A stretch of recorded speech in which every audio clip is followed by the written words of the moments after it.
திருவாரூர் மாவட்டம் ஓடம்போக்கி ஆற்றை தூய்மைப்படுத்த வேண்டும் என்று பொதுமக்கள் கோரிக்கை விடுத்துள்ளனர். ஆற்று நீருடன் கழிவு நீர் கலந்துள்ளதாகவும் இதனால் அந்த பகுதியில் வசிக்கும் மக்கள் பல்வேறு நோய் தொற்றுக்கு ஆளாவதாகவும் கூறுகின்றனர். இந்த ஆற்று நீரை நம்பியிருக்கும் சலவை தொழிலாளர்களும் தண்ணீரை பயன்படுத்த முடியாத நிலை உள்ளதாக தெரிவிக்கின்றனர்.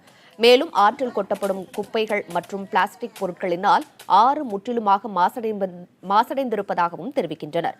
ஓடம்போக்கி ஆற்றில் படர்ந்திருக்கும் ஆகாய தாமரை செடிகளை அகற்றி ஆற்றை முழுவதுமாக தூய்மைப்படுத்த வேண்டுமென நகராட்சி நிர்வாகத்திற்கு அந்த பகுதி மக்கள் கோரிக்கை வைத்துள்ளனர்.